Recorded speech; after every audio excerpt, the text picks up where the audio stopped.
La vie devant soi sur Europe 1. Isabelle Quenin. On termine l'émission tous les jours avec elle et son antidote de développement personnel. Bonjour Anne Cazobon. Namasté. Alors ça y est, il fallait bien que ça arrive et c'est arrivé. Votre petit dernier, âgé de 4 ans, vient tout juste de vous demander de lui raconter comment il était né. Vous saviez pas? Non? Ah ben on n'a pas le droit de vous raconter les accouchements, les trucs. Ah bah tout le monde, toutes les mères, bien sûr, les jeunes accouchés, quand on sort de l'hôpital, ils nous font signer une clause de confidentialité, vous étiez pas au courant? Ah ben c'est pour pas qu'on effraie les générations futures. Mais non, ça va pas les effrayer. Peut-être même qu'ils n'attendent que ça, vos enfants, de savoir comment ils sont venus au monde. C'est vrai qu'on peut saisir l'occasion d'une question de l'enfant, d'un anniversaire, d'une émotion forte qui semble être en lien avec sa naissance, d'un moment d'intimité autour de photos, de la lecture d'un livre, d'une émission de télé pour lui raconter son arrivée. Avant tout, précisons que pour ce genre de choses, on laissera l'enfant choisir son moment et son besoin de savoir, plutôt que de privilégier notre propre envie de parler. Je rappelle à toute fin utile que votre enfant n'est ni votre mère, ni votre psy, ni votre mur Facebook. L'idée est donc de parler depuis le cœur et avec un filtre parental. C'est sûr que si vous racontez un accouchement façon... Voilà, non, si vous commencez à lui parler depuis votre tête, complètement détaché de vos émotions, en lui balançant au milieu du gâteau d'anniversaire « Dis donc, qu'est-ce que j'ai douillé pour toi ?»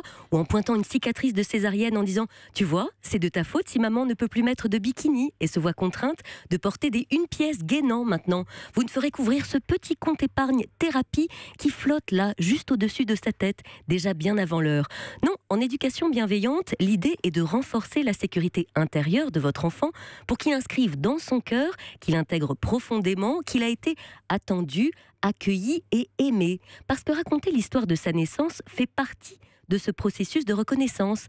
C'est Boris Cyrulnik, dans son livre « Les vilains petits canards », qui explique que les dernières semaines de la grossesse constituent les premiers chapitres de notre biographie. Alors oui, raconter la fin de la grossesse, de sa naissance aussi à son enfant, lui permet d'entendre et de réentendre la joie que ses parents ont ressentie à son arrivée. Pour cela, il suffit de raconter par le menu comment cela s'est passé, sans insister bien sûr sur les détails médicaux, et plutôt donc de lui raconter un accouchement façon...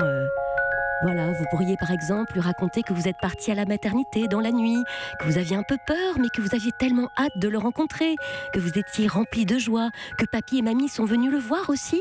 Oui, raconter le jour de sa naissance à son enfant, ça l'inscrit dans une lignée familiale. Vous pourrez lui dire, ou ressortir d'ailleurs lors d'une chamaillerie entre frères et sœurs, à quel point ses grands frères ou grandes sœurs lui ont fait visiter l'appartement quand vous êtes rentrés de la maternité, qu'ils le prenaient dans leurs bras, qu'ils voulaient jouer à la poupée avec lui. On peut montrer aussi des photos, des films. Si on a fait un album de naissance, c'est le moment d'ailleurs de le ressortir de la bibliothèque, ressortir peut-être son faire-part de naissance, son bracelet de naissance, toutes ces petites traces qu'on a gardées précieusement. Si vous habitez au même endroit d'ailleurs, vous pouvez passer devant la maternité où il est né. Et puis parfois, la naissance d'un enfant s'est passée moins sereinement. Peut-être qu'à l'âge qu'il a aujourd'hui, les parents sont séparés. Dans ces familles-là, la naissance fait partie d'un temps révolu où les deux parents vivaient sous le même toit, mais ça n'empêche pas d'en parler, bien au contraire, et de trouver les mots justes. Parce que raconter à nouveau sa naissance à son enfant, ça lui permet d'être reconnu une nouvelle fois et d'éviter plus tard de souffrir du manque de reconnaissance. Merci Anne. Europe 1.